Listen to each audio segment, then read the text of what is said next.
good question. Because Jeffrey always says, you know, you have to know about the other cultures. Well, you know. So, Where do we okay. get that information? Geography? Yeah. Gemini. You go to the library and just, you know, read. Oh no, don't go to the libraries. How you doing? Well, two good ways is, the one is the geodetic technique. Geodetic technique is very simple. You just take the zodiac and put it on the globe of the planet. With 0 degrees Aries on the 0 degree Greenwich meridian. Why? Because God is British. Whatever, it works. Okay? I should have passed that, Gemini. Back up. I did. Put it on the globe with 0 degrees. So, you know where Greenwich meridian is? 0 degree Greenwich. Atlantic. Well, it's actually, yeah, it's where this little tiny island is. It's going through Great Britain. And you say, okay, let's say this here is like Great Britain somehow. No, this is Italy. Great Britain looks like this. Okay. Now, everything for the next 30 degrees east is Aries. Oh, that's good. When 30 degrees east, which is somewhere Ukraine, starts Taurus. Next 30 degrees You can starts get the map. Gemini. Okay. Make sense? All right. That's geodetic, the simple form of it. Alright. Yeah, this John Monroe? No, John Monroe is my lawyer. Jandro. Jandro. Edward Jandro. That's it. When you get a, Edward Jandro. Edward Jandro, that was his name. so we get a Mercator projection of the Earth Wait, but then some countries have, and draw your lines on it. Half, right? like, have a lot of signs. Yeah, take happy United States. Isn't there an energetic difference when you go back to the East Coast? Yeah. Yeah? And believe it or not, the East Coast is Capricorn. Yeah, of course it's Capricorn. Think about it. New England, What's the West Coast? Sagittarius, and Scorpio. Yep. But would it be the whole Pacific Yeah. thing Yeah. or just the United States? The whole Pacific? No, the whole thing over the globe. Okay. We call that geodetic. Geodetic. Geodetic Yeah. Geodetic what? equivalent. Okay, geodetic. But I guess what I was trying to ask is that makes perfect sense, but I was trying to say as far as the knowledge about the Well, I wasn't done yet. That's one way that this Great Britain fascinates me. It was quite damn good what I did. The British figured out the system, of course. Of course. Yeah, but it works. And see, that's the beauty about It what really we have to does learn, work. our Gemini or Sagittarius kind of thing, that every system itself works. Most of them. Yeah? And the truth is mostly connected with simplicity. As more simple a thing is, as more truthful it probably becomes. You know? That's what Germans need to learn with their astrology, because they're getting like totally anal with all the techniques, and they forget to make a chart reading. You know, you pay lots of money, then they tell you your Mars is in Gemini. And you go like, oh, really? Okay. Whatever. I should be an astrologer there. It sounds easy. Learn German. That does not sound easy. No.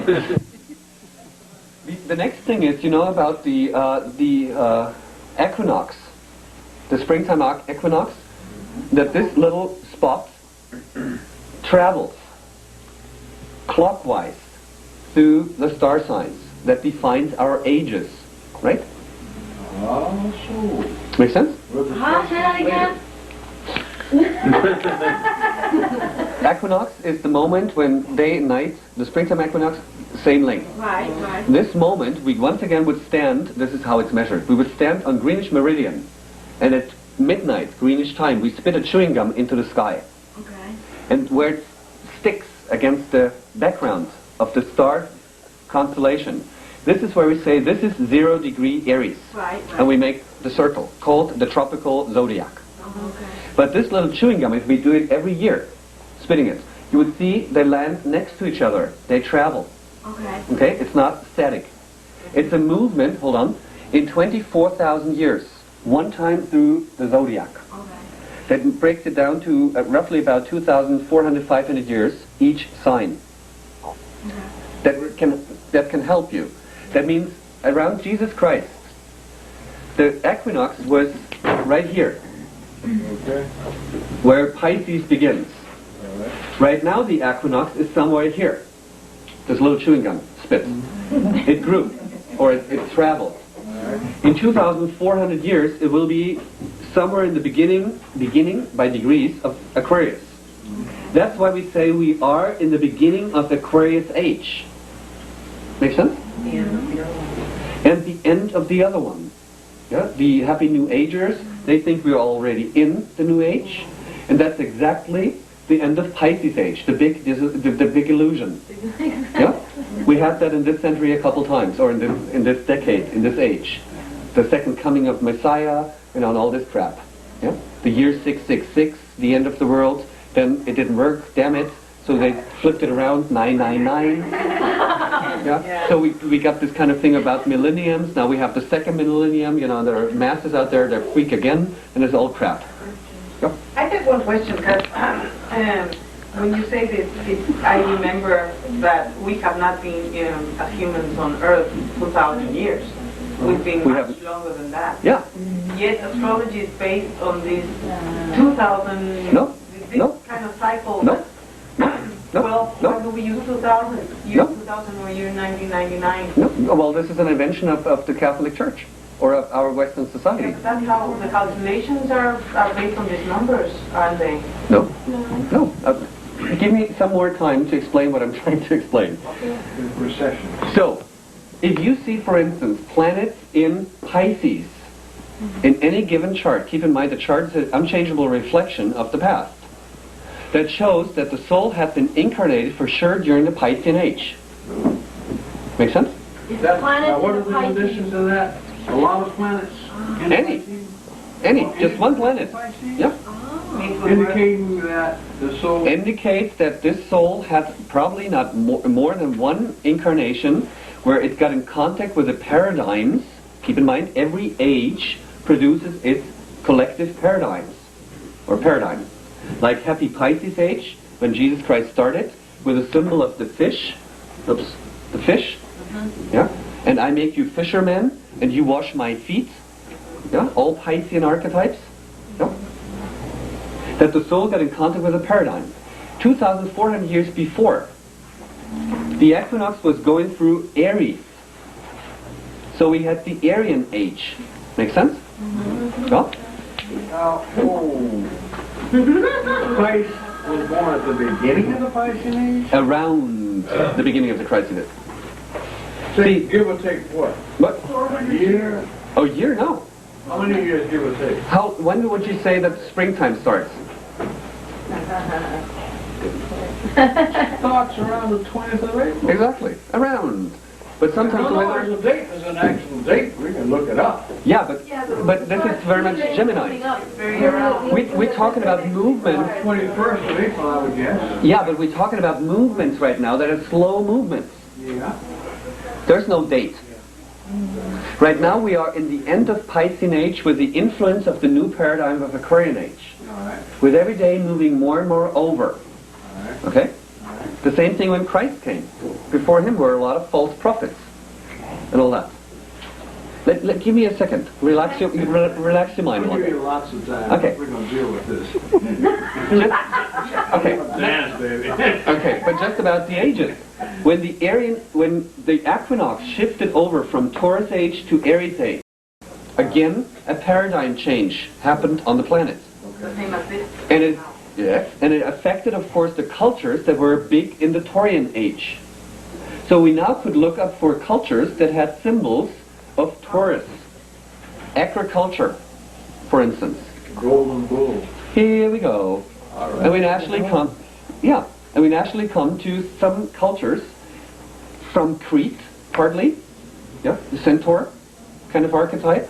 But this is happening in big time. See, the transition between one age and the other is usually a transitional time of 500 years. 500 years. So right now we have to expand our mind to understand the development of mankind. So, after the Egyptian age, there was one little population that called themselves the chosen people. Number one is the keyword. Aries. Uh-huh. Got it? Uh-huh. So you see, now if you watch movies and all that, if you just sit like one afternoon and calculate when did the ages roughly about shift over, and you take the archetypes you know from the signs and project them onto cultures. What cultures were highly sophisticated in language and writing and Gemini issues? Including trading, trade markets. The Crusade. India, yeah, Marco Polo, Yeah. Mesopotamia, the Arabic world, letters. We're still using Arabic letters, so it's not a big deal to come to the Arabic world when you see planets in Gemini. Yeah, make sense? Got it? Now the next thing would be, hopefully I'm not bouncing you totally off, but just take me as an example. My south node is in Sagittarius, and its ruler Jupiter is in Gemini. Yeah? I'm German. I don't look like a German. No. I look more like Persian or Indian, you know, I don't have like hair on my chest, very much like in this area. So very often, even when you locate the ruler of the south node or ascendant to the signs, you see the cultures, the main emphasis. Ruler of the south node. Yeah, you will learn that. Who's Leo? Leo goes very back to the time of Atlantis. Yeah? An Aquarius? Aquarius goes back to the last time when the matriarchy was established 24,000 years ago. Did you get the technique? Hold on. I want you to understand the principle, and you work the information out. Got it? Okay. Dad kicked in. Can you clarify something for me? I must have, I don't know if I'm right, but you said that if somebody has, per se, a planet in Aries, it means that this person was in the area, had a life in the Aryan age? Of course, in the Aryan age, and has an inner connection to the paradigms of Aries age, i.e. maybe the Jewish culture. Now you're talking about just the first house. No, I'm talking about signs, Signs. not houses. I mean, sign, all right. So that person have Aries predominate. Even one planet, this woman or person here with a Venus in Aries, if we would put her onto a past life trance thing, we surely would find incarnations in the Middle Eastern and Jewish area. And in her terms, keep in mind the Jewish population was kidnapped by Mesopotamia, Nebuchadnezzar. We could even track it down that she was incarnated by the Jewish population was hostages Slaves. of that time. So where you don't have planets means that in those eras you didn't actually have time. Focus on what is. Okay. That's much smarter. No? So it's very often, if you see an emphasis in Taurus, most of the people have an inner link to Egypt. No? Got it? Now, got it so far? So what you can do, you just take 2,500 years, start around Christ, and go back in time. Yeah? Then know the knowledge about the archetypes, and just go about what cultures had Gemini emphasis. What cultures had Cancer emphasis. Then you know the cultures. Combine that with this technique that I explained before, then you have two techniques where you always get some information. And the third technique I use usually is when I know something about cultures, habits, yeah, without the ages, that for instance there are certain cultures that have a strong emphasis of, oh, help me, where you just know, take cultures that always had a certain feeling of they are number one. Who? Who? Aryan cultures, i.e. Germany. Yeah? So it makes sense. Aries has a lot to do with Germany, the number one race. And who did they fight? The rest of the world? No, Jews. Aries. So we have two Aries in it. Uh-huh. Is at odds. The Jews, the Holocaust victims, you won't see that in Aries. Victims as an archetype is Pisces. Exactly. Now, wait a minute. The Germans didn't fight Jews. The Germans fought the British. The Germans persecuted the Jews. Exactly. There's a difference here. Paid with British money. And American. British banks financed Hitler. Because of the communism. Yes, Oh, So what about the U.S. those things? they also financed it. They're also saying you're number one. They're not Aries. No, Well, that's... What if kind of an impression do you have about the United States? Freedom. Freedom? So it's a Sagittarius area. Yep. Yeah. Gemini. Oh, Eventually the Scorpio ride. well, we don't go there right now. There's someplace we have to go right now. British banks were controlled by the Rothschild family. Exactly. Who were Jewish. And that was the same source that triggered out the motivation or the idea of Zion creating Israel, the state of Israel. Protect their wild. And maybe this might be a very rebellious thought, especially out of a German mouth. But I'm not convinced German, not at all.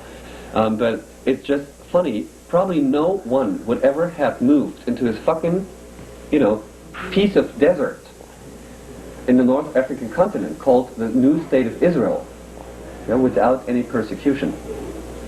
There's some authors in Britain and Europe right now that figure out while the archives, all these things are open now, how the because when Hitler took over in Germany, number one, he was Austrian. He was a little loser from the Austrian army, who rebelled, and he got imprisoned a couple times. And he wrote material, Mein Kampf, the famous book. And then he built up connections.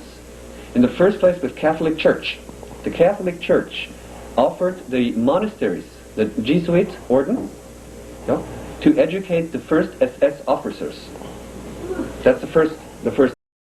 And British, and mainly British money from banks that were in the hand of the family Rothschild did finance them, because keep in mind, if you read history, Germany was totally bankrupt after First World War.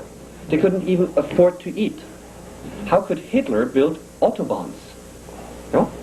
And start a machinery of war? Where did the money come from? Surely not from Germany, because Germany was, totally.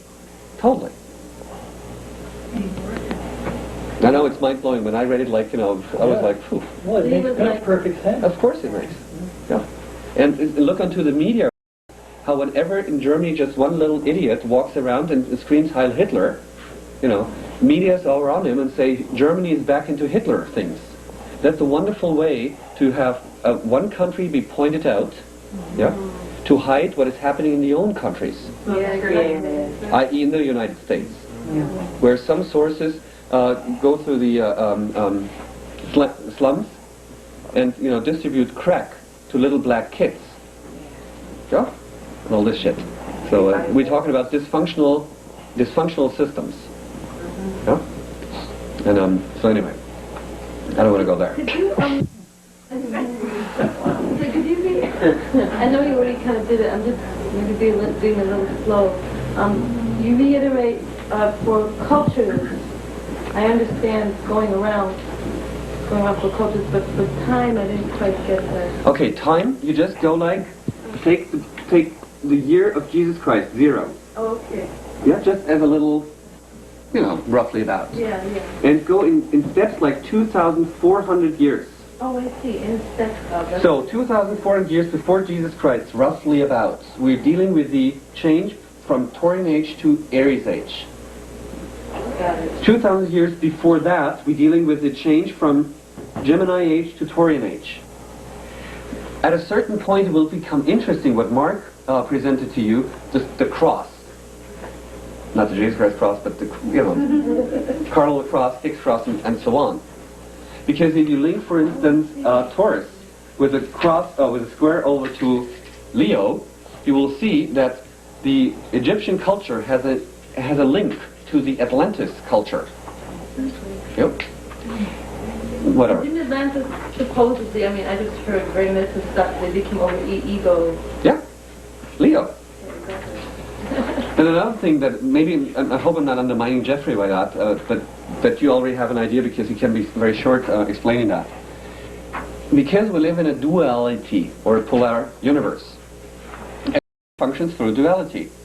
So let's take our happy Piscean age, which started so nice with Jesus Christ and his happy teaching, which were great. And then there was the misinterpretation, I need to sacrifice, or to suffer, in order to achieve heaven. Think of Rome, the persecution. The same what happened like in Germany with the Jews, happened with the early Christians in Rome. It is also Christ was crucified, but then he was resurrected. People always like, That's what I'm getting at in a minute.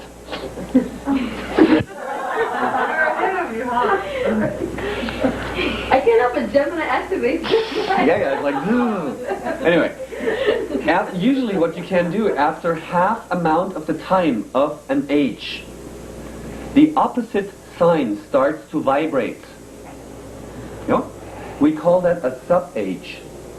Meaning, let's say that the Piscean age would have started, which is not correct, but just roughly about, around Jesus Christ. And a age takes like 2,400, 2,500 years. It's a process. It's not a box that we can measure. Then we could say of half amount of 2,400 years would come up at 1,200. Yeah? 1,200 after Christ, AD.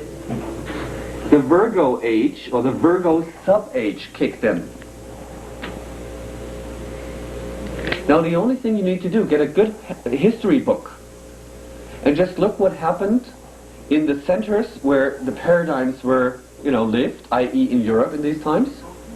What happened with the Catholic Church 1200 AD? Crusades. And exactly 1252, the Catholic Church founded its little department called Holy Inquisition. Yep. And there was a reason behind why they did that. It's because the society was changing and they felt threatened. Exactly. And they were changing because of the beginning of the Industrial Revolution and the material age of science, which is a Virgo paradigm gone crazy. Exactly. Yep. And and with the crucifixion pictures about Jesus Christ on the cross, drawn before 1200 AD, you see him as the Savior, the hero on the cross. Pictures drawn after that as the little victimized kind of piece of shit hanging there on the cross. Yeah? Wrong color, I might add. Yeah, but it's, this is the paradigm. And keep in mind that in the Middle Ages, even like for hundreds of years, no one was allowed to read. Yeah? Or to write. So the whole brainwash was in the hands of, the establishment of church. More or less. Like Yeah? the movie The Name of the Rose. Exactly. Here we go. And astrology by itself was survived through the Catholic Church because the monks practiced it. But double standard again. I got two questions for you. One would be like, if you would think that when we start the new age, we will start from zero again, like when No. Christ came. No? One was, it seems that the nodes, the transit rather slow. Would that mean that The nodes the nodes, like they would of say, the moon? yeah, Yeah. they seem to transit. rather- 18 years. Ah? 18 years through the zodiac. Yeah. What that would mean, like, if everybody born in the same year that would have the node in the same sign, Yeah. would this be that these people that are being born in this time, they knew each other, or they Yeah. were born in the other lifetime sure. together? Yeah. So that's a generational, Yeah. I think. Yeah. thing. Yeah. My north node exactly conjunct your south Like node. we- Mhm. That means I'm going where you've been. Yeah, but the ruler of my north node is on my south node. Say that again? The ruler of my north node is on my south node. So what's that mean? Let's don't go there. I'm opening too much file. But you're going where I've been too, right? Yeah. The question I've always wondered is, the answer to that question was everybody Sag South Node comes in as a group. But what if the Jupiter, or that's Sag is a bad example.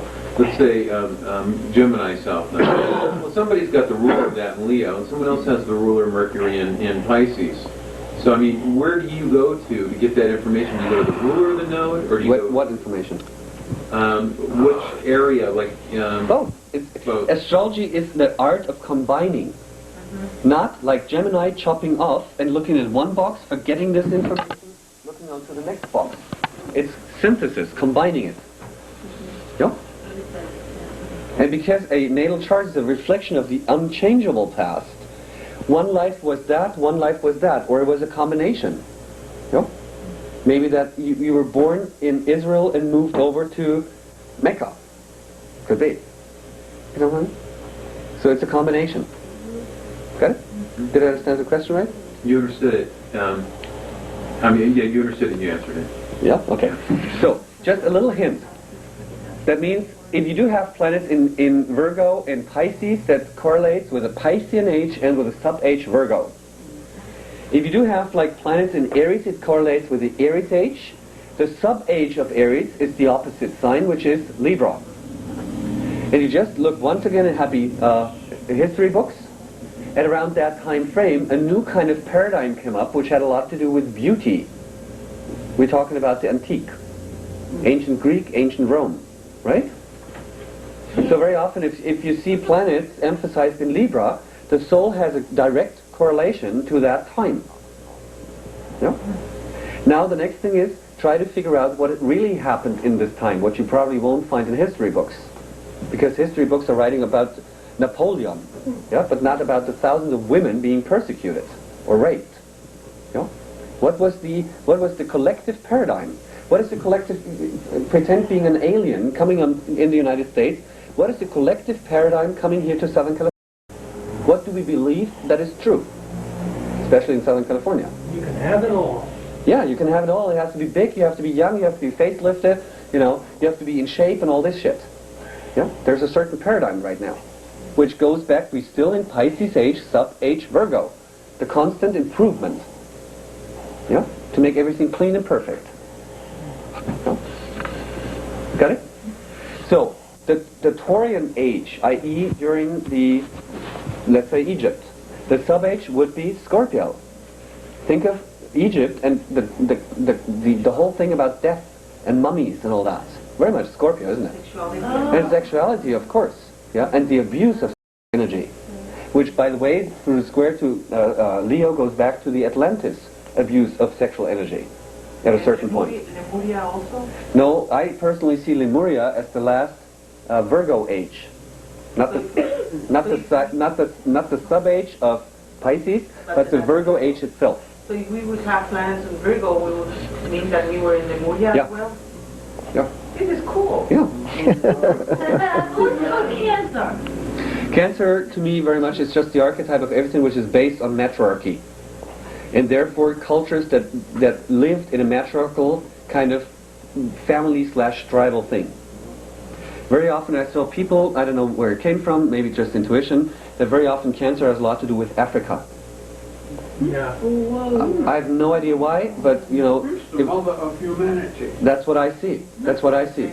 And I had a couple of, you know, very often if you give a reading, you can, like, you know, if you don't focus on the face, but if you be a little diffuse, and while you ask yourself, what does this face look like? You sometimes see different shapes behind the, physical appearance. If you allow yourself to go a little bit like onto a trip, you might all of a sudden see, oh my God, this is like Africa, or you smell a land, or you get an, impulse. And you don't need drugs to do that. I don't? I don't. Oh, okay. I don't. No, you get Jupiter in Pisces. Yeah, I don't No. need drugs. You are always on a trip. Yeah. Anyway, so this is back to the question how to see countries and cultures. So, make that and learn a little bit about it, and then watch movies, especially, or read books. There was a good movie out there that describes totally the archetype of the Libra sub-age of Aries age. The movie was called Dangerous Beauty. And in Dangerous Beauty, the archetype of the antique was totally presented that women had only two choices. Either become good housewife, which means no education, no personal belonging, treated like, a dog extension of husband, or the other choice was to legally declare being a prostitute. Therefore, you were allowed to go into the libraries, study, learn languages, be sophisticated, but on the other hand, have intercourse with any idiot who paid you at a certain point, because, you don't stay young all the time. Okay. Is this material in a book that you Nope. know of? What movie was that? Dangerous Beauty. I want to see it. You going to write a book about it? Nope. Why? Because I'm not so sure about it. If it's like works, it works to me, so whatever. It makes sense. But it makes sense, like, to philosophize, and when you watch, like, Discovery Channel about other countries, and you have the knowledge about astrology, now given, You've from intuited Jeffrey. this. Pardon me? You've intuited this, but it sounds reasonable. Yeah, it could be. Somehow it just clicked. But, it's an expanding process. And Atlantis itself was like a beautiful culture, so to speak, until the sub-age kicked in, Aquarius. That's when they freaked out, Aquarius, and abused energy. So the sub-ages kicked in right more or less in the middle? At the middle of that time that you calculate. If you want to be more precise, especially you, Walter, there's a book written by the teacher of Yogananda. His name is Sri Yukteswar. I'll have to get that from you later because I can't spell it. There's a book by him? Yep. The Holy Sign. The Holy Science. Good book. Oh, excellent. Yukteswar. What is that book about? It's called Yuk. I can't spell this English thing. Yes, Yukteswar.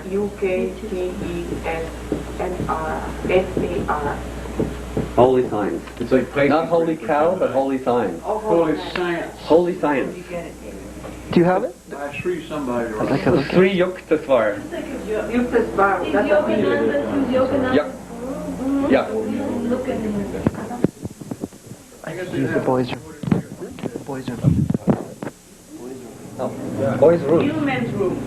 And anyway, they have Yogananda stuff, they probably you can the chanting. What about Capricorn? That's the only one that's kind of missing. Is that like the sub-age of Cancer? Well, in the first place, it's the sub-age of Cancer, and it's the actual time frame when patriarchy started to kick in. So it's a man discovered that he's... Yeah, but in a deeper meaning, it has also to do, keep in mind, to me very much, it still keeps Britain, Great Britain and all that. And keep in mind, before patriarchal bullshit came there, it was a high sophisticated culture, yeah, with druids, fairies, yeah, yeah, and all that.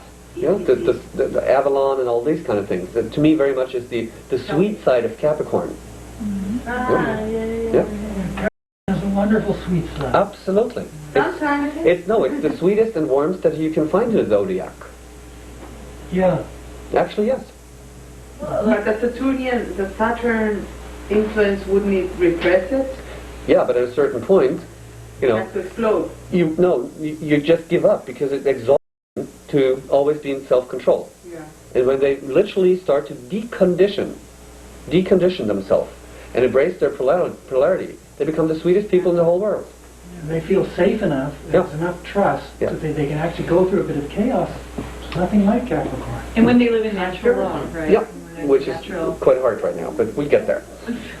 So anyway, after this little kind of thing, we do make now analyzing. And I want, just like for 15 minutes, just that you make some statements, please.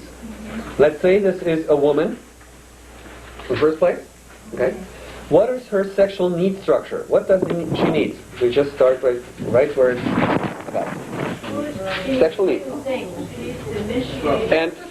And go by these little things here. Like, you know, combine it, make statements. Is that Taurus in the third house? Or Yeah? is it Gemini? No? Taurus is the ruler of the third house, but Mars finds itself in the third house in Gemini. But it just needs to start the sexual Okay? play. Okay, she is the one who needs to initiate the sexuality. Can you see that? Initiating, cardinal sign on the second house cusp. She needs, her sexual need is to initiate it, to ignite it. How does she do it? How is very often the link to the ruler? With talking. Or? A variety of experiences. How do you do that? Go to the bar, a variety of experiences. Honey, I'll be right back. I just flirted with him. Okay. Persuading with them. Okay. Yeah. That's a nice place, waiting with the mouth. Okay, hands and touching. That's also important. See, the archetype of Taurus / the second house is touch itself. And here we see touch here is important that she might initiate, because Aries, touching with the hands. Yeah. Or just going like, you know, that when she's like chattering and da-da-da, and is one of those touchy people, and all of a sudden with the first touch she goes like, oh my God. We got that straight.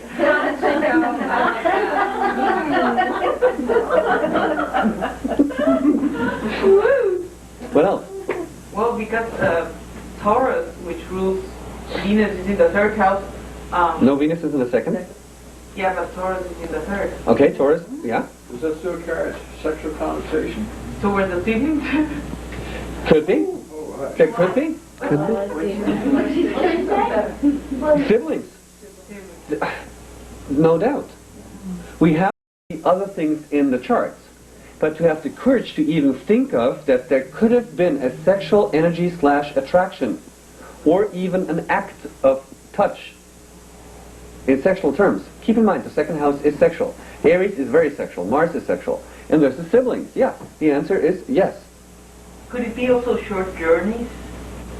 Yeah, but my question was more like the sexual energy. Yeah, but in short journeys she gets turned on easily. Oh, here we go. Yeah, okay. Yeah.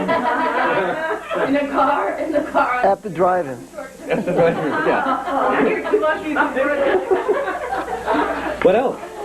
How is her inner relationship towards herself? Very instinctual. Very instinctual. More. This was all. What Maureen just gave me was only an Aries answer. Would she masturbate then? Because she needs to. Yes. Where do you see that? In Gemini, Aries. She touches Okay. Gemini Mars. Yes. And also in the Venus in the second house. Oh, that's. Yeah. Would this be a promiscuous person? No.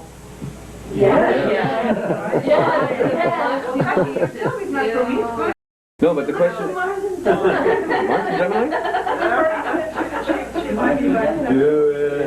She might be. We do see a emphasis of the masculine principle into her chart, for whatever reason, but it's there, right? Could she also be a prostitute? Nope. Could she also be attracted to women? No. So far, no. Because prostitute we need like others to sleep with. Right now, we're only seeing how she deals with her sexual needs and how she expresses it. She'd be irrational. But she For a prostitution, you need another person. The seventh house? Therefore, we need like the 7th house and the 8th house, or a Scorpio archetype. Okay. Okay? Or we would need. I'm thinking with the second house with the Aries. Okay. Doesn't have to. Well, not alone. With that, you couldn't determine it. No, alone by that, no. But now, But it could be. if you would see something But you else, can't tell.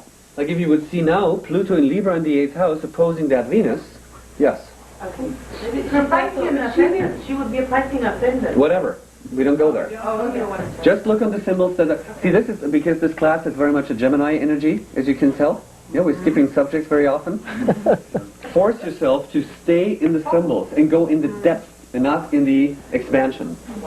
She should, She's very quick and intense, but then on to the next phase. Yes? Sexually, she should explore different ways of making herself beautiful. Okay. In Venus and Aries in the second, and then also teach others. No, teaching is not there. Teaching is the archetype of Sag. Sag. I thought it was Gemini too. I would expect her to have a real high opinion of herself and to be quite narcissistic. Yes, And, very much. you know, she might be passionate as hell, but me, I got Venus in Cancer. I don't think I. Oh, no. Actually, we're setting you up. But the beauty about astrology is that we just observe. You know, we don't think like, could it work out? Look, with Cancer, everything's personal. And Oh, you're so right. be objective. Do it. Got it. Yeah. Yeah, Avery. Could she possibly like to read naughty material? Yeah. She gets the stimulation through kind of, you know, Vicarious sex. vicarious kind of sex. This could be happy, you know, little magazines. Pornographic. Yes, no doubt. Voyeurism. What else? Not in touch with her feelings? No, she's very much in touch with her feelings. Yeah. Because of what? Well, because of what? Why is she very much in touch? Because of the Aries? Venus in the second house. Boy, she is in touch with her feelings. But not necessarily her emotions. Exactly. That would be Venus in Libra if she would be in touch with emotions. No, emotions is Cancer and water. She was related to the nature of hearing things and the Mars and Gemini and the... Oh, listen, this is going to be a good statement. She would not... Start from again. Okay. Because Venus relates to the nature of hearing, and being in Aries, and then also the Mars being in Gemini in the third, it's like she wouldn't be a very good listener, especially to her lover, or to someone that she's learning. She'd be very self-orientated Yeah. in all of her endeavors. Yeah. And from an evolutionary point of view, when we would look into the whole chart, there's a reason for that. Yeah. We just describe what is. Okay? She would also, in just following that up, she would probably be telling her lover what to do. Do this, do that. Could very much be. Yeah. No. It's not very, very. A lot of yang energy, but Did she talk a lot about her needs? Oh, absolutely. Can you say something more about Taurus on the third house? No, because we still. You see, you're skipping again. Am I? But I thought it was part of it. I'm looking for that. I want to get you like deeper into it.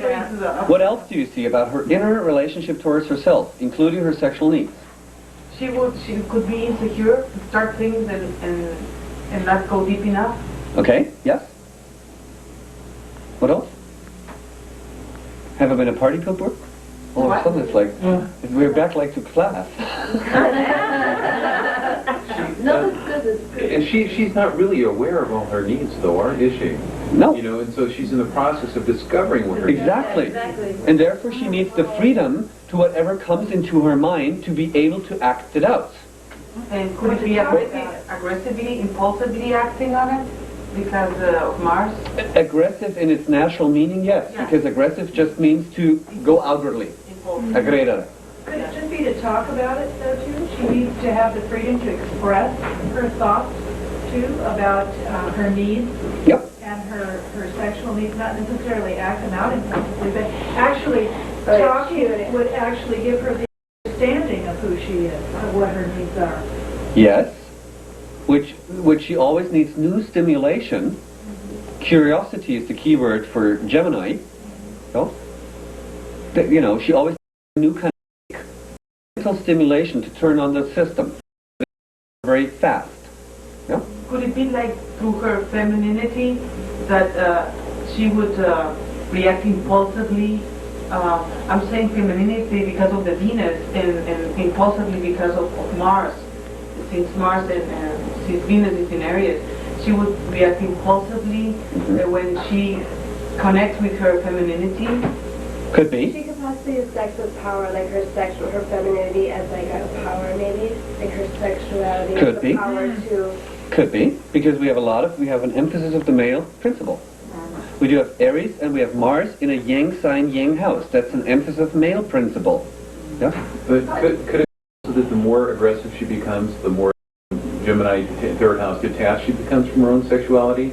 And that Venus is in a yin house, in a yang sign, that by being a little bit more receptive, of not being so aggressive, she might discover that she can engage more sexually? I don't see her very much as aggressive in terms of, but just spicy. No. Impulsive. Manipulation is 8th house or Scorpio. Well, conflicting desires here, too, because of the Gemini, and having maybe more than one desire, Yeah, and not knowing which one to go for. exactly, because it's brand new. Aries. Therefore, she always has a new desire or idea in her head. Because Gemini is mutable, so she could adapt to changes. Absolutely. She actually has a need to always experience change, to learn something about what she needs and who she is. But now at the Taurus, and they're like being locked into maybe thinking of herself as always being able to change, and not really Change of mind. Well, look onto its ruler. You can't, Taurus only in the 3rd house doesn't give you anything. Yeah. But isn't that a restatement of what we already talk about? Taurus on the 3rd house cusp with its ruler, Venus in Aries. The way she thinks and changes and all that, keep in mind, the houses condition the sign. Yeah? So this Taurus kind of thing, what you just sensed as very fixed and stagnating, because on the 3rd house cusp, it's very much, Gemini kicks this Taurus thing. Yeah? So she's very open to change. Yeah? but in the fear of almost being stuck, out of the fear of being trapped, maybe. Yes. Yes. She's very much afraid of any kind of stagnation. Yeah. Yeah. So that could mean that she would change of tempers very quickly, like Oh. that she would think what's me right now, and Yeah. even though that seems to be more cardinal, but It's even though that, let's say she hooks someone up for a happy one-night stand. Yeah. And it's interesting in the first place because it's so brand new, Aries. Yeah. And as soon as it becomes like, well, not a habit, but boring. not boring, but that they know they love to do this and this together. So the other one, routine, she would start to, what David said, to probably detach because she needs new stimulation.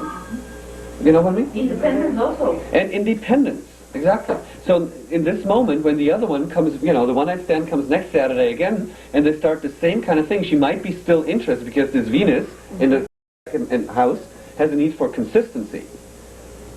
But the emphasis of Aries and Gemini is so hard that at a certain point she goes like, and either the other one starts with something new, yeah, or she will start to go for something new.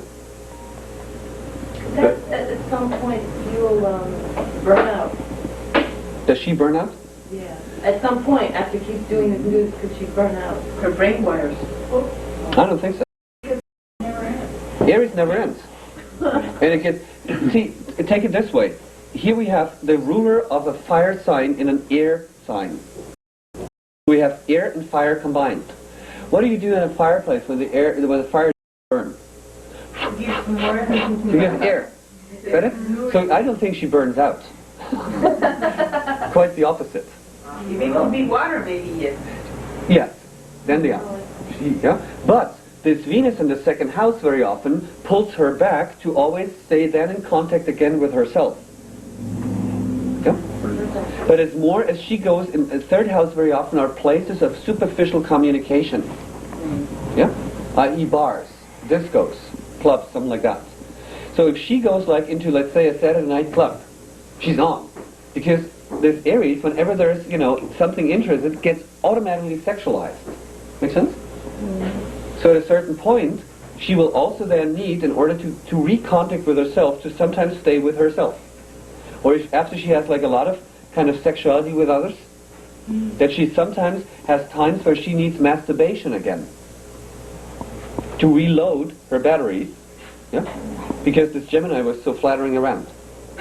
Make sense? Yeah. And how is it like the past life you were mentioning something about being like a slave of... No, I would like not to go there yet because Jeffrey's class is not so far evolved. The reason I mention that is because there's something about being held captive. No? Well, I mean, that's in the past. Not in this symbolism. But not in that symbolism. Okay. Held captured? Well, like a captive. No, in the past life thing, I thought, well, maybe that's somewhere, I wasn't catching it. I was wondering maybe if it was in the symbolism here. No.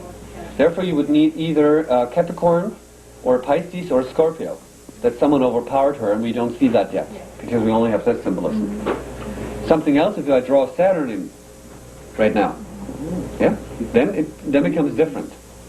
No, this is really not Could it be that she's like, if she were a horse, she'd have the whip on one end and a carrot on the other, and the carrot would be this conquest and this excitement of trying out new things all the time, and the whip would be a fear of entrapment. There is a high degree of fear of entrapment. Right. Yes. Yeah. She would need a partner that is as restless as she is, no matter what gender. Or restless in her mind and in her sexuality. In both, because they're connected. Can you see? Yeah. This is, by the way, also symbolism for phone sex. For who? Phone. Which one? This, the rule of the second house in Gemini. How does that go? Communication. Communication. Gemini. Yeah. Third house. That's also something that maybe whenever a new neighbor moves in, he becomes a... Peeping Tom.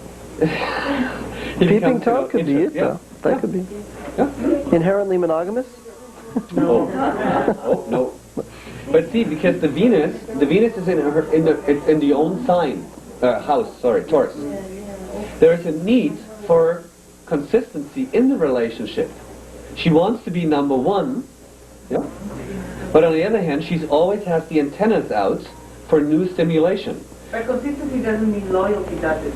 Oh, well, no.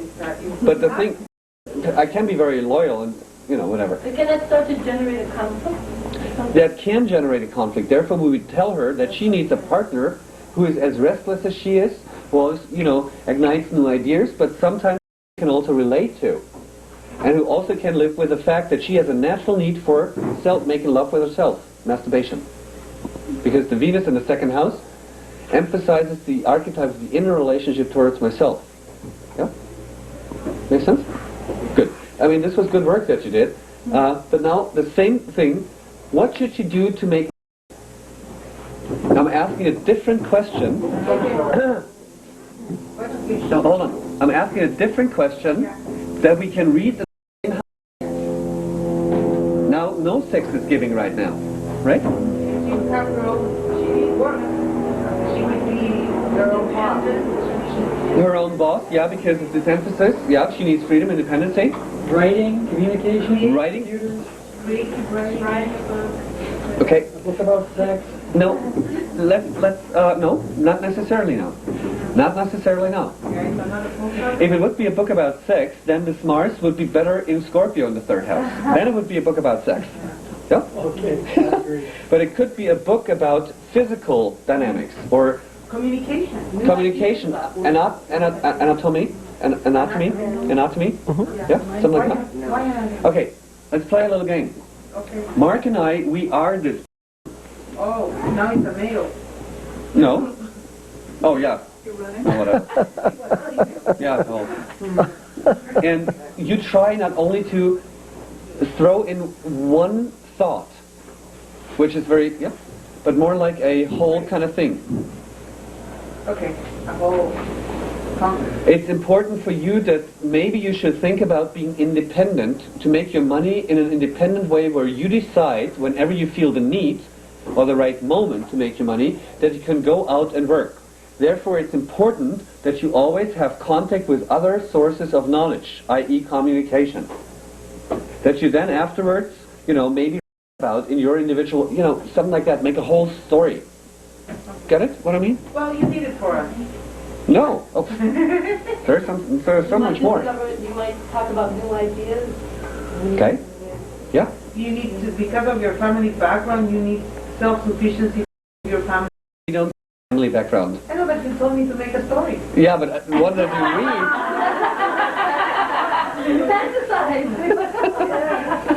So because of the self-sufficiency, Just a story like, if you would have to explain, you're just allowed to look into this part of the chart, and you now explain what this client needs to do in order to make money. If it's a male or a female, Don't care. you don't care. You need to have a sense of adventure in your job where you speak your mind and not have,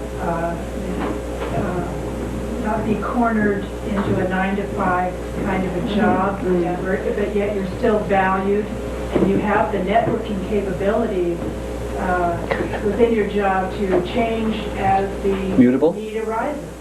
Perfect. That was like a, makes sense? That was like playing with it. Yeah? Very good. And what Maureen just said was, she did not say you should become a lawyer, as many traditional soldiers would feel.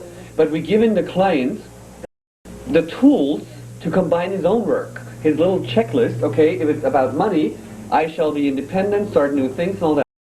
Okay, very good. Make a lot of money maybe doing that. Yeah, of course.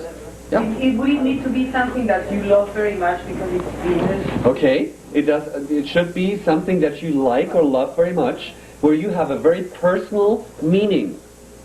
Yeah, because then you communicated like convinced of what you think and you feel, and you sell the product or whatever. And the other version is because we see, or Gemini has something to do not only with writing, what we do with the hands, but also with everything with the hands.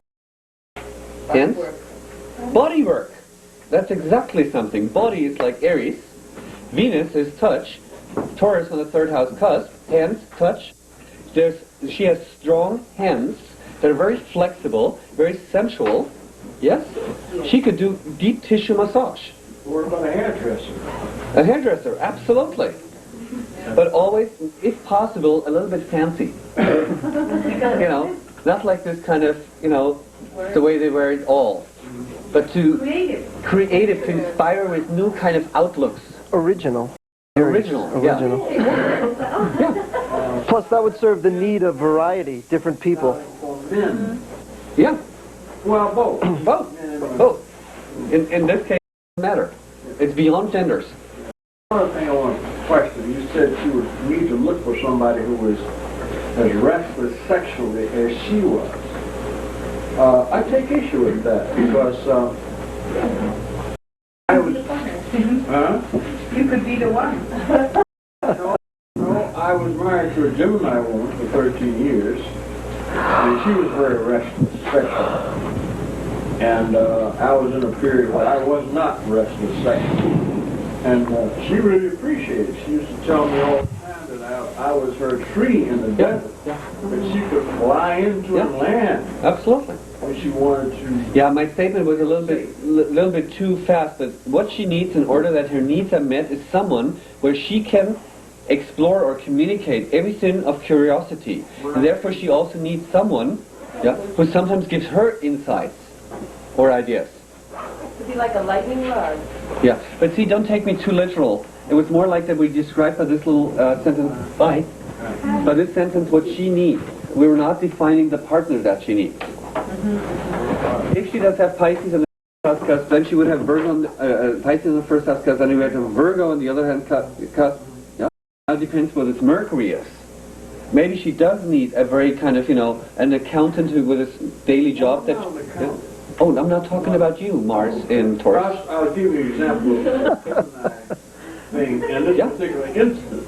Absolutely. She was active sexually outside of the marriage. Yeah. And I was only mildly annoyed. Yeah. Which was very good for her. But she would do the same thing if she would be together with someone, if it's not constantly igniting new ideas of curiosity. She would get bored. She would, that's what she would do. A good friend of mine, now of course masculine, has the symbolism. Yep. And he has like every weekend a new kind of affair. But he gets bored so fast. And what he always says, they don't give me intellectually what I need. Yeah? Get it? And the other thing is, they're different kind of things, but whatever. So it's very much the intellectual thing is very important. And one stupid statement, can we turn the... Very often... Oh, Jesus. Are we done for the day with the tape then? Yeah. But we continue, right? Yeah. Nope.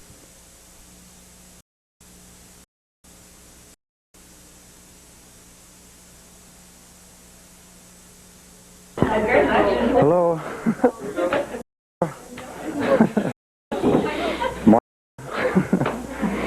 Guten Tag. Aloha.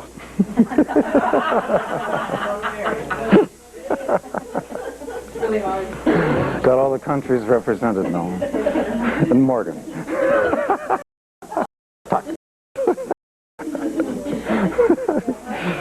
Okay, let me tell you what's been happening with me so we can understand what's going to happen today.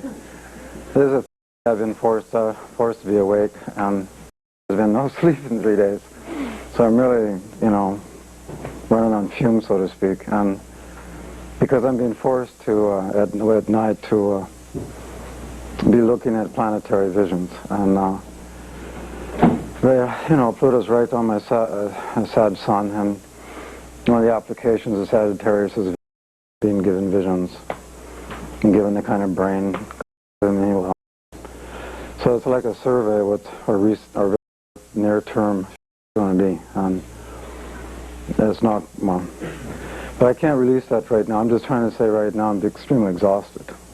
So what I'd like to do is go ahead and just talk without too many breaks, because my fear is that if I turn off the engine, so to speak, that, you know, like when you're on a long travel and you turn off your engine, it doesn't really want to start up real quick like. And so I just want to keep the engine running. So I want to turn it off in case it overheats and blows a gasket and have to go to the repair station. So, so what I'd like to do is try to get through at least Cancer and Leo today, and maybe some Virgo. And of course, when you have your questions, ask. Is there any questions from yesterday's material that you want to ask before we continue? None at all?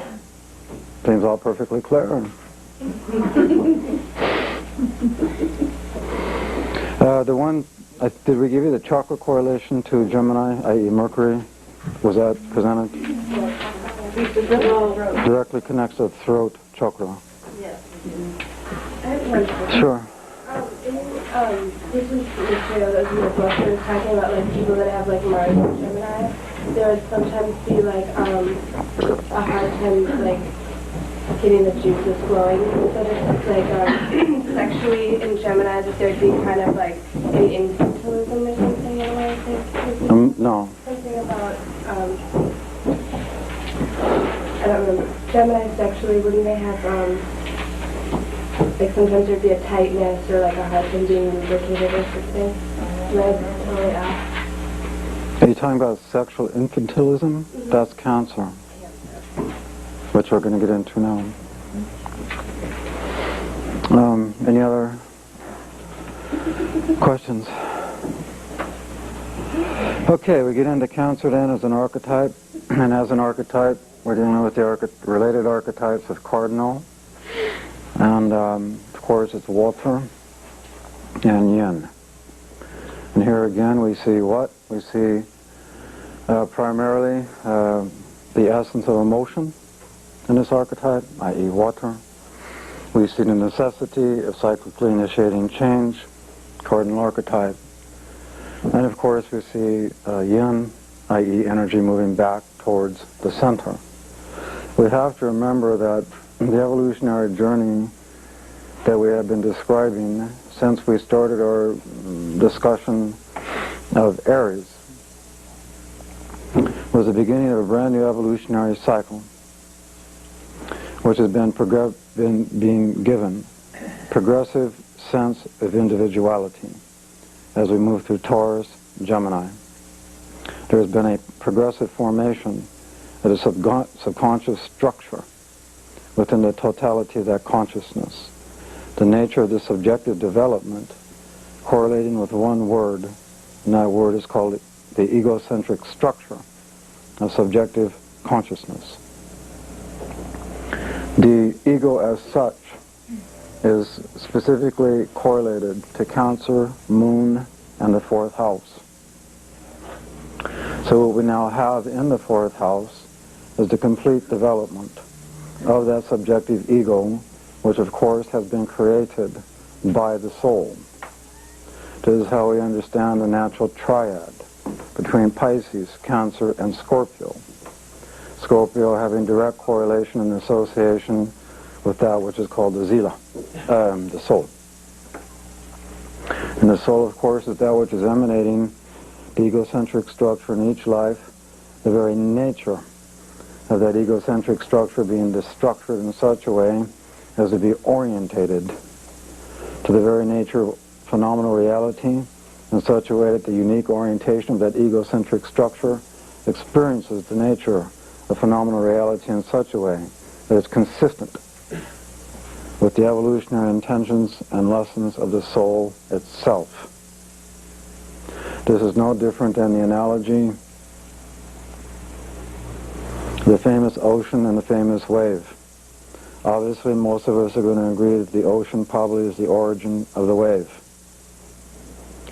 From the point of view of the wave, this would be analogous to the egocentric structure of the sea, wherein the sea is the symbol of the soul. Now what you can see here is that for most people in their evolutionary journey until they reach a very certain point in their evolution, their sense of personal existence, the egocentric structure of consciousness, has the elusive feeling that somehow it is in fact distinct and separate from everything that it is not. You can see from the point of view of the wave, i.e. if my consciousness is in fact centered there, Then, of course, I certainly, from that point of view, that perceptual pattern, certainly seem like an individuated person, independent of anything else. But just as the wave is destined to return to the sea, in a very similar way, over great lengths of evolutionary time, of course, the ego begins to realize that in fact it is not distinct from everything else, that it in fact is linked with an entire cosmos. And this is when the journey of the wave returning to the sea begins. This, in a very simplistic, symbolic level, is the story of the soul and its evolution by way of the formation of ego, life after life, until it exhausts itself. And there can only be one desire that remains, which is to reunite with the source itself. You can see, even by using the natural law we call physics, that as long as there is an upward motion within the sea to create a wave, that the very natural motion and upward motion, the wave, implies a natural resistance from that wave returning to that sea. It fears disillusion. In a very similar way, the ego, for great lengths of its evolutionary journey, fears disillusion. It becomes intoxicated within its own egocentric structure. And like the natural motion of physics, wave emanating from motion, resistance to return, this very same natural law is reflected in these things we call the egos, which are created by, of course, the soul. But just as that wave has a natural limit, Scorpio, i.e. how far can it emanate from that ocean? There's a limit here. And when that limit is reached, of course, the wave dissolves to the ocean. At some important point in our happy evolutionary journey, we suddenly reach in a full-blown state the limit of egocentric intoxication. This occurs at some point in our evolution, a lifetime that's now going to be magnified to the Plutonian archetype, the soul itself. And when this becomes the operational life, then what is set in motion is a diversity of lives in which the soul, via the stupid ego created, progressively allows itself to be dissolved back into that ocean. This is the simple evolutionary journey for all of us. And it's reflected in the natural triad, Cancer, Scorpio, Pisces. So right now we're describing Cancer. And at this point in our evolutionary journey, given we've already described Aries to this point, we have now reached the archetype in which the egocentric structure will be totally and utterly defined in such a way as to create a distinct personal image, self-image of oneself. Self-image. This is your ego and your moon. And again, that ego is going to be uniquely defined and structured in such a way as to support the evolutionary intentions of the soul itself. So in essence, by looking at the nature of your moon, the sign house it's in, the aspects it's making, of course the sign in the fourth house cusp, the location of its planetary ruler, its own house sign, the aspects that it's making. Where you find the sign Cancer in your natal horoscope. This, in combination, will describe the unique structure that is called your ego, and in turn, describe what your inner self-image is of yourself. This, of course, can be vastly different than what psychologists have learned to call the persona. The persona clearly is a consciously manufactured image that one creates for oneself and then is projected to the world. This is vastly different than one's inner self-image. Now, in a lot of astrology, this thing called the persona is typically correlated with the ascendant. And this could not be further from the truth. Could not be further. Why? Again, the ascendant, Aries, Mars, operates at an utterly instinctual level. That means without forethought. When you're dealing with the nature of persona, you're dealing with something that is consciously constructed. This automatically eliminates instinct. The phenomena of the persona as such is symbolized and reflected through your descendant, not your ascendant. And you'll now notice that there's a natural square between Cancer and the 7th house, Cancer and Libra. And of course, this is exactly why most people do not feel that others see them as they see themselves. The conflict between the stupid created persona and, of course, one's self-image. Comprende? I'm not so sure when you say that the identity of the persona is going to be defined by, going to be perceived in the descendant, not the ascendant? I'll say it one more time. The persona is your descendant. What is the ascendant then? That's the instinctual process called self-becoming. It's like, how many of you have Scorpio rising? Well, for those that do, you've typically heard from others, your environment, geez, you're intense. You don't know yourself as intense. You just are that way. It's your instinct. You only know it because somebody else is telling you. That's not a conscious creation, is it? That's just the way you are, is it not? Now, what it would mean in this case, by way of a Taurus descendant, i.e. the conscious construction of a persona, this creates a persona that says, I'm fine.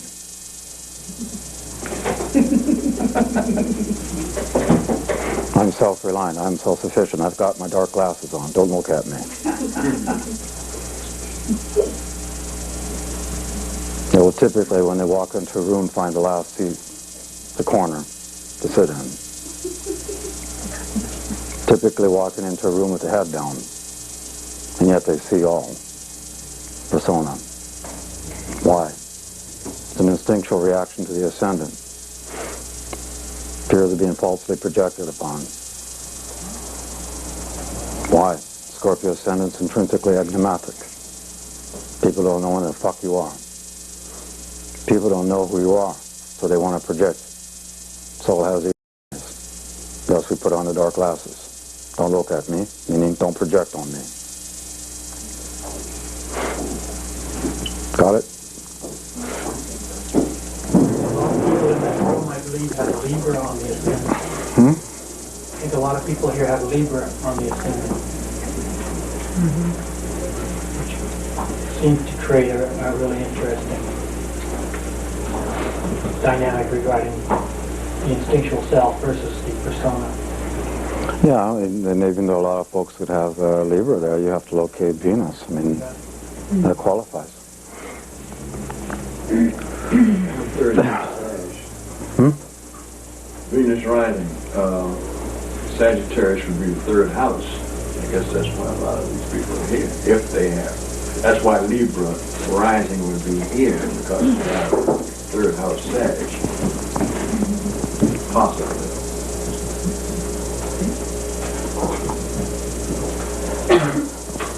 Okay, so we have this egocentric structure. We now know it's created by the soul.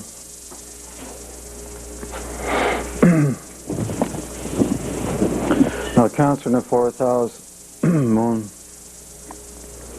also correlate with a lot of other issues, other dynamics. Number one, as one of the archetypes that correlate with the nature of your emotional body, the types of emotions you have, and for what reasons. If you have somebody, say, with Pisces in number 4 house, would you say that the possibility of this person's emotional body being hypersensitive would exist? And based on that, with Pisces in the 4th, would you not then say this person is a natural emotional empath? Yes or no?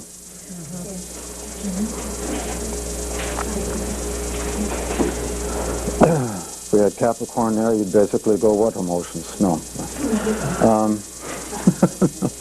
Excuse my joke. You see the point I'm making, yes? We have the part of the emotional body is reflected here. The issue that we call security is now beginning. Emotional security.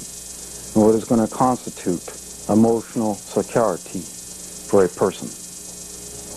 And remembering that the ultimate teaching of Cancer is to learn security from within, to be internally secure, inside. Most astrologers will not tell you that the very seeds of insecurity are in the Cancer 4th house moon itself. All they can focus on is security, security, never realizing Cancer is the very cause of insecurity. What happens when we look into our night sky? Is the moon not forever changing? What does that tend to suggest in terms of our security equations? Is there not a dark side of the moon that you never seen? What is the implied symbolism? That as long as you keep seeking security outside of yourself, the farther away it will get.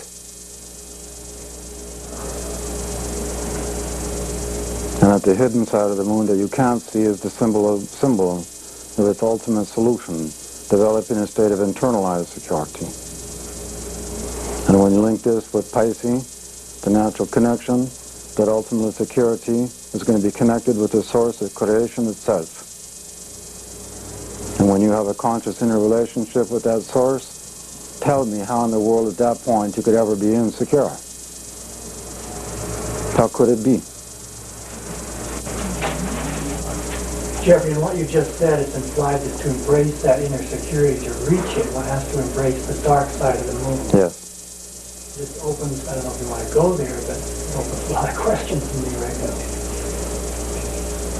Not those questions. Sorry. Just got it. If Pisces is intercepted in that 4th house. If Pisces is the sign is intercepted in that 4th house. Come into Aquarius? Yes, Aquarius. It means you're born with unresolved emotional trauma. That you've been totally psychically and emotionally shattered prior to the current life. And one of the intentions by the hidden Pisces is to have an emotional healing once you understand the causative factor of the trauma, which then implies a desire to access that trauma.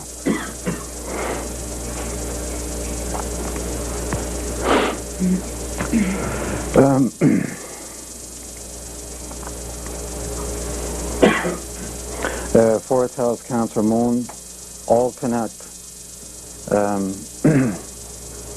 to the soul's decision prior to birth of what sorts of conditions, early life conditions, to be born into that serve as your initial imprint for personal identity / ego. This will then describe country of birth. It will describe parental natures of birth. It will describe the physical circumstances of that birth, and it will describe every condition of birth, and how this is all serving as initial imprinting and the reasons for that imprinting in evolutionary and karmic terms.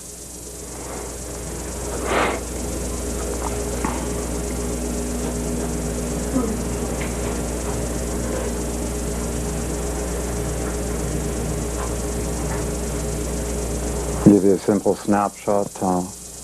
You can draw this in your mind. Imagine this is me, Mars 2nd, Moon 4, Pisces, Uranus 8th. You see the T-square. First, baby's dropped at birth. First 6 months, black-blue, eyes wouldn't open. Severe jaundice to the point of almost dying. Then extreme sexual abuse.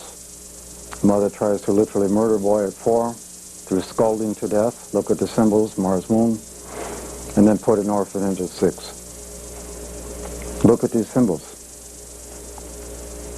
Just coming to an acquiring cusp.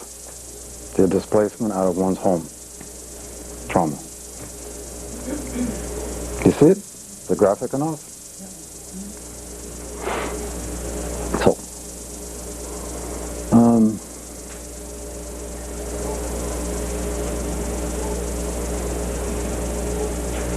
this fourth house moon Cancer and Jungian psychology correlates with a phenomena that they want to call the anima animus within all human beings. The fact that all human beings in the end are simultaneously male and female, and at some point in time in one's evolution, the soul must begin to embrace this fact in such a way it becomes a conscious integration of its inner male-female. That's why when you look at pictures of the great ones, they always look simultaneously male and female.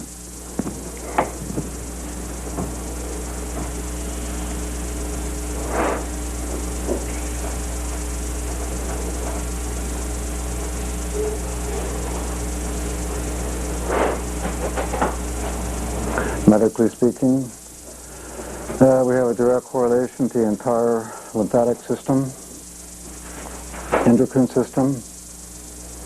We have a direct connection to the stomach, direct correlation with the uterus or womb, and the female, a direct correlation to the vagina.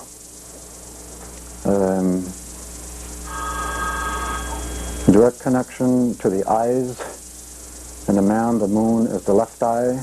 In the woman, the moon is the right eye. And the sun is the opposite eye in the gender. For the man, the sun is the right eye. Woman's sun is left eye.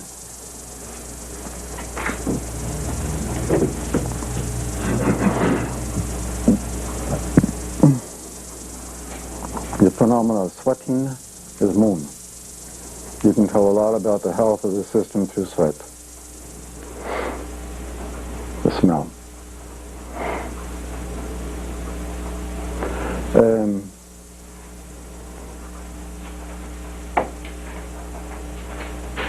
What is it called? The gall bladder? This is a combination, this is moon. The spleen is moon.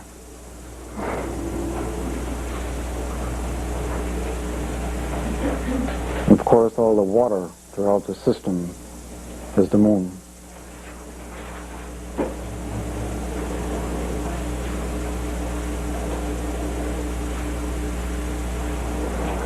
Chakra system correlates with the Ajna chakra. The medulla. This is the seat of the ego in consciousness. That's why for those who are into East Indian iconography, when you see the moon drawn on the forehead, it means that that person's ego has been liberated. So for those who see the third eye, by the way, realize that what you are perceiving is a projection of the medulla, like a movie projector.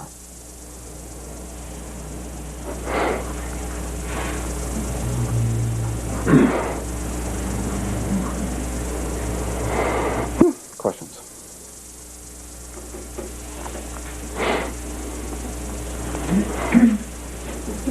What's to say if a person is seen with the moon in the third eye? You said something about in the Eastern traditions, if somebody is seen with the moon, when you see it drawn there, it means that symbolizes the liberation of that person's ego. It's now aligned with divinity, not itself. Scorpio in the fourth house. What does that? Now we'll make a textbook answer. We'd have to look at the whole chart, huh? Typically, it will mean a person who, for quite a few recent lifetimes, has experienced intense emotional betrayals and misapplied trust. And the question in evolutionary terms is why? Why did the soul need to do that? Why is it needed to attract, and for quite a few lifetimes, one or two parents have been psychologically abusive? Why is this?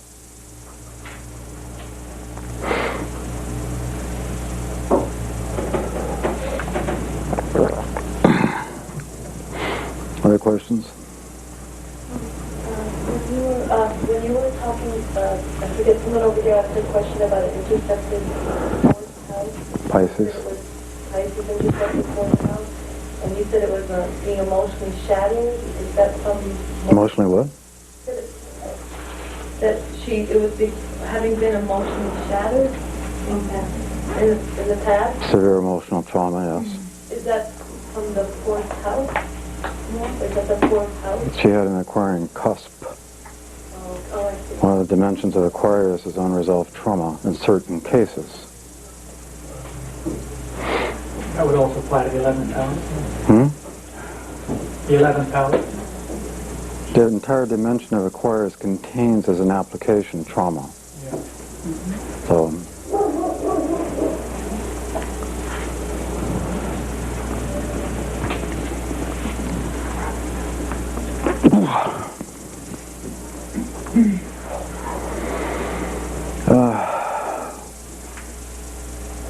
see, one thing to try and clear up too is a lot of times when you read these dumb books,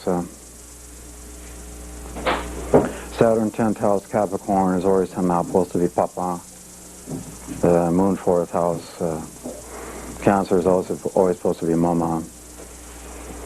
The answer and the right way to look at it, whoever is the most nurturing parent, the one most emotionally identified, who is most emotionally there, is the Cancer parent, whether it's Papa or Mama.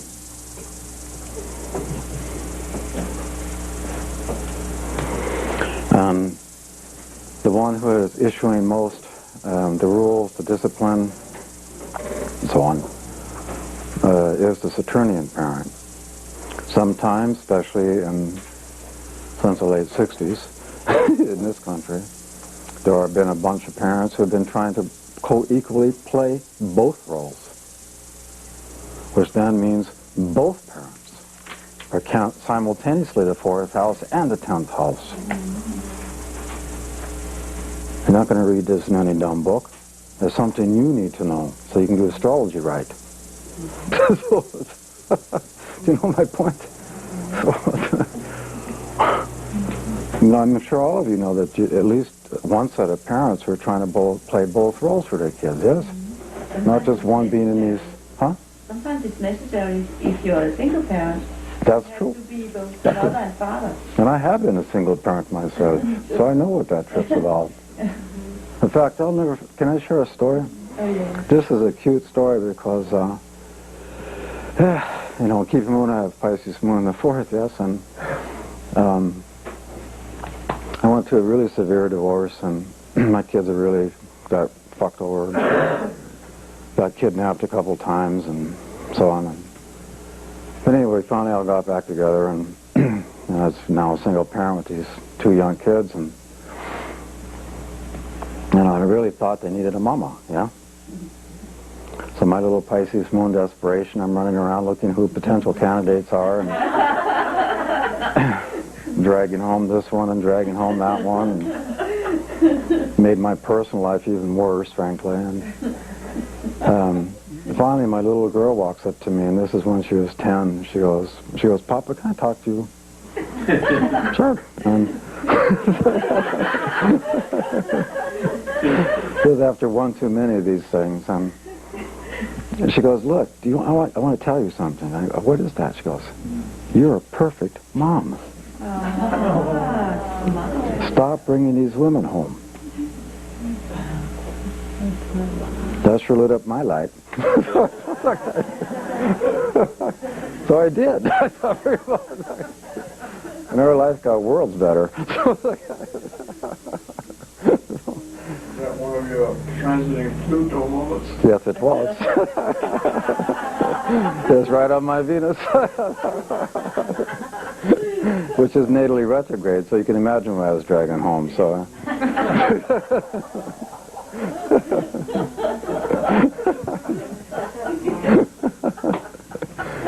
that was real great fun. You know how to deal with Pluto. Not then. I was reading my own book at that point. I was going, oh! Shit, really? Jesus. Then I found out I literally wrote my own story. That's what that told me. Amazing. So, anyway, we want to make these kind of parental distinctions. Because you'll see through extension that this kind of original imprinting then impacts our ability to be a parent. And this is what the fourth house of itself is also beginning to show, your own capacity to parent and how you would parent.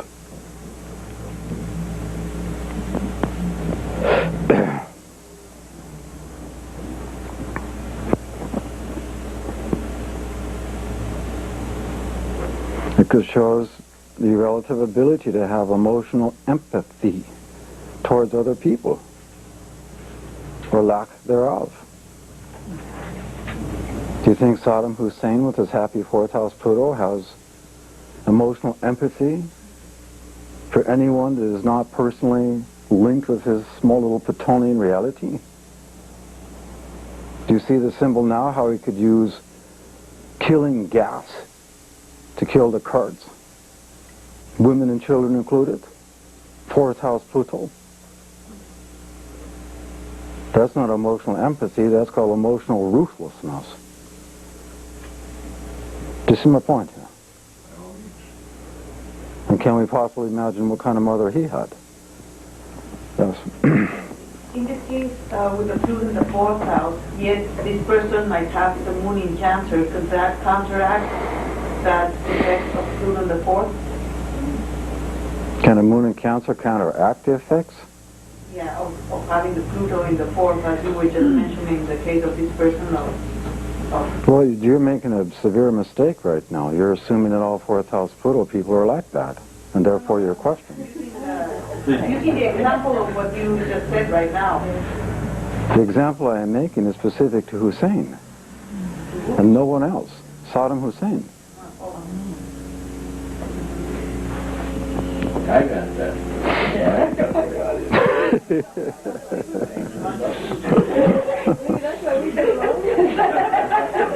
Not that I don't want to kill him, but...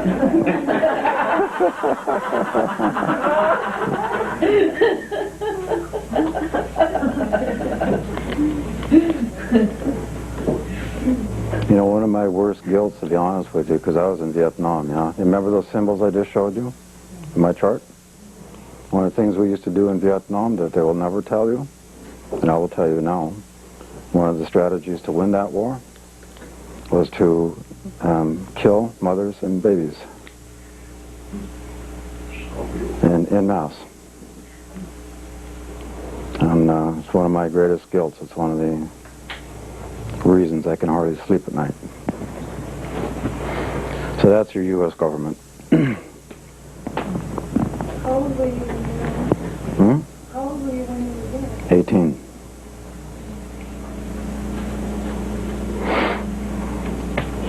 So, yep. United States of America. And Saturn was transiting my fourth house then. Perfect symbol.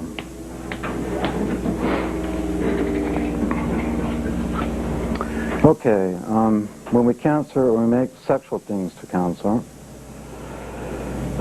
Moon and fourth house.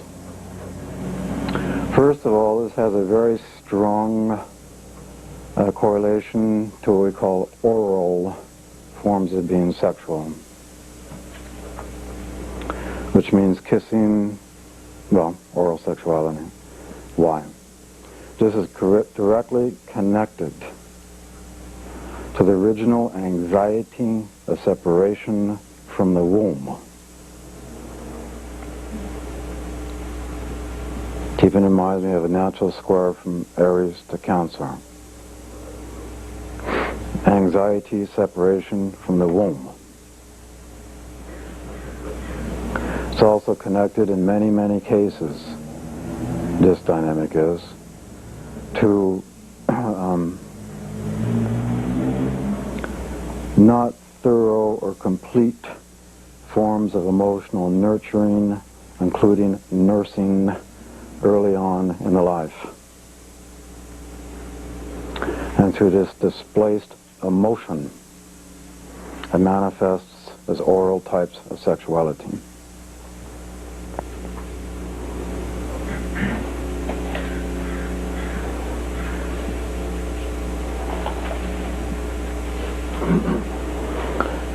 Generally speaking, cancer sexualized needs to be warmed up foreplay, which will initially start with touching, kissing, just normal sexual sequence.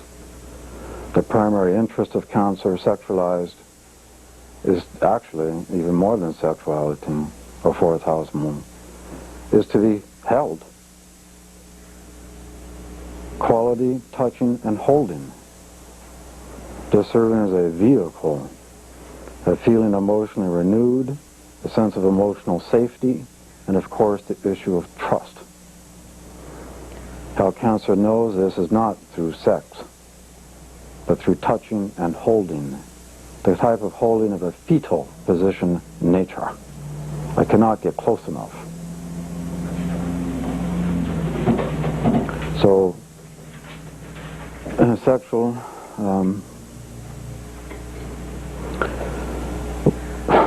once cancer is sexualized, and women who know this will know this, who have cancer sexualized in their chart, it's actually one of their angers towards men, in the sense that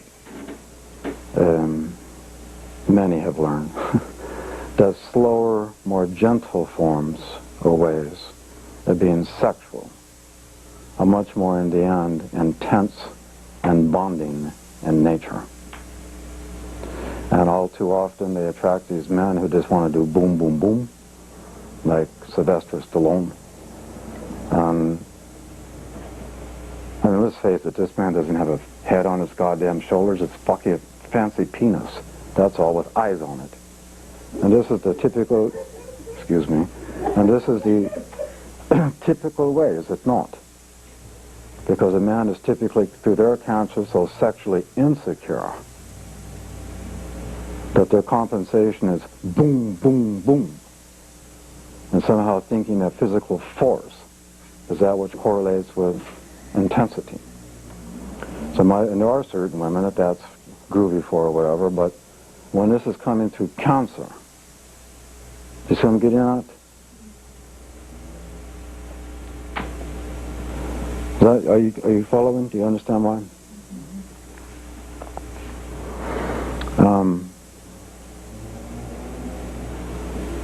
Cancer in general can truly enjoy, through the Capricorn polarity, sustained sensuality.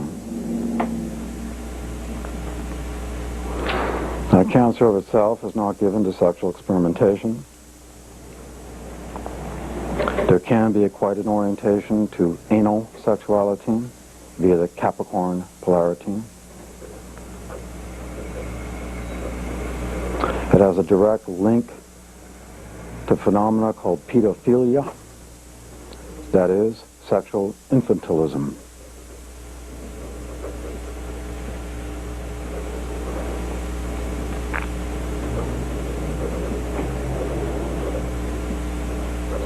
It clearly correlates in patriarchal, distorted cultures. It can have a direct correlation to incest.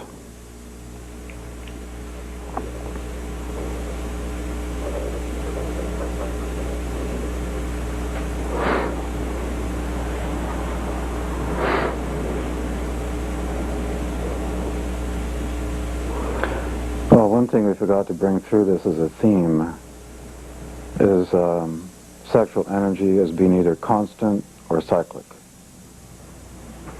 The sexual energy in Cancer is cyclic. The sexual energy in Taurus is constant. The sexual energy of Aries is cyclic. The sexual energy of Gemini is cyclic.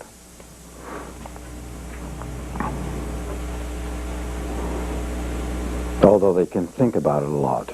But that doesn't necessarily manifest as the thinking about a lot is constant.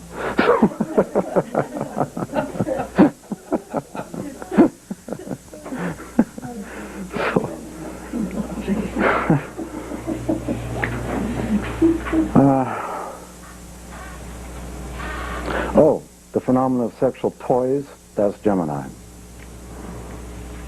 Sexual devices and toys, that also comes through Virgo, by the way.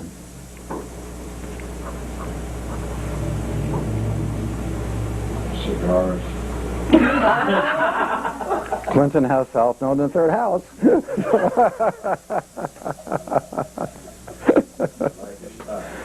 He likes his South Node is different now. You invented it, huh? Very interesting. Okay, let's see.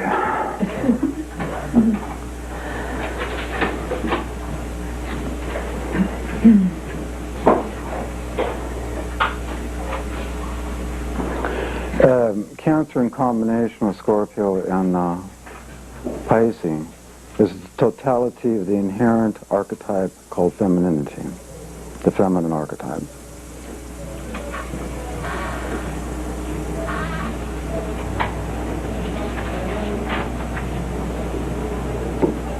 So, any questions on this? Seem clear enough for you? Okay. Take one small break and we'll do Leo. Before we move into Leo, order questions about Cancer. It's Cancer, Scorpio, Pisces is the feminine archetype, then the masculine archetype is the fire sign. Does it work? Let yourself intuit this. Where does your brain go? There's that, but then there's one more category. It's feminine, masculine, and what is it? Where does your brain go? Just go ahead. Let's do this in free form. Who can see the purity of the male archetype in the zodiac? Who can pick it out? Fire. So where is the natural fire triad? Aries. Ah, Sagittarius. ding ding. Is that a reason for me? It's also That was a good lead into Leo. Jeff, I do have a question on the Cancer stuff when you're talking about the fourth house being the more nurturing parent. And maybe it's because I've worked in women's services and women's advocacy that I've attracted an awful lot of women clients with abuse, and there's so much incest. I always thought the incest that I see is always in confirm is in the fourth house by the father. So is that the most nurturing parent in that household? Is what? The most nurturing parent in that household? I mean, does that sort of, if the father is... There would be no nurturing parent in such a household. Well, that's what I'm saying. I mean... And therefore you're looking at the lack of nurturing. Okay. Let's try and understand, too, that in terms of creation, keep in mind Cancer is connected to Pisces, ultimate creation point. And from the point of view of time, space, cause, effect, the reality is that the female principle is, in fact, the origin of the male principle, not the other way around. And all you have to do to prove it to yourself is examine the nature of your genitalia. It should be self-evident.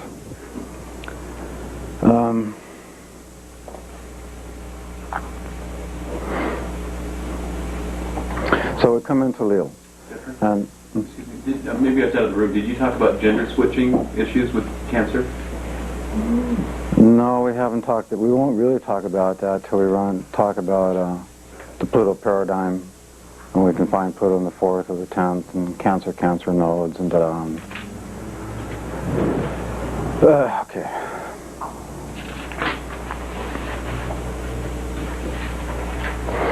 So we've come from Aries through Cancer. We now have the subjective development manifested now as the structured ego. A person now has a sense of egocentric identity that is independent and separate from everyone else, the wave on the ocean. And we have now emotional body that comes along with it. We have an environment for it to live in. And we have parents that gave birth to it. So by the time we hit the fifth house, this is now, of course, a naturally sun-ruled archetype. Of course, it's fixed, and it's fire, and it's yang, male. So what we really now have in essence is the development in consciousness of now actualizing one's sense of purpose for living. And the purpose itself is going to be conditioned by the nature and structure of the person's ego. It's going to be conditioned by what we're finding in the third house, the nature of their ideas. It's going to be conditioned by their sense of values equaling meaning, second house. It's going to be conditioned by the very sign on the first house, i.e. the impulse for a new life. Something brand new is beginning in that sign. So all of this has come before Leo, has it not? And every bit of it is going to, in its own way, condition what the sense of purpose is. And via Leo, this becomes known because of the fixed element of the archetype. Remembering this is creating concentration, awareness of essence, squeezing orange to make juice. So it becomes aware of purpose in this way. And the fire element wants to take action on it, to actualize it. And so when you now combine Moon, Sun, Cancer, Leo, we now call this the process of creative self-actualization.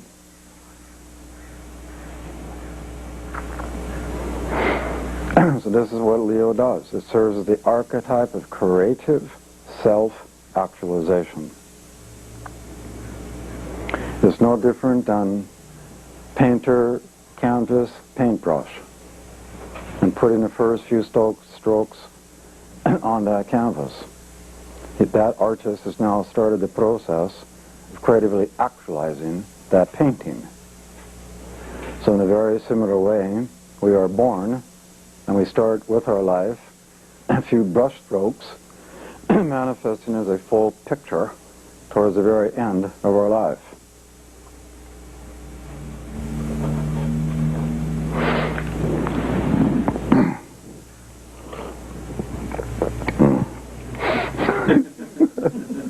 I've been up for 3 days.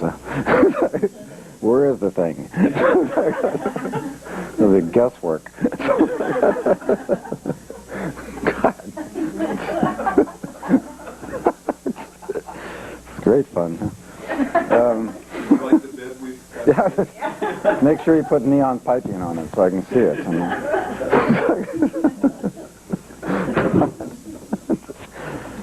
Let's call it old man. The stuff in the corner over here.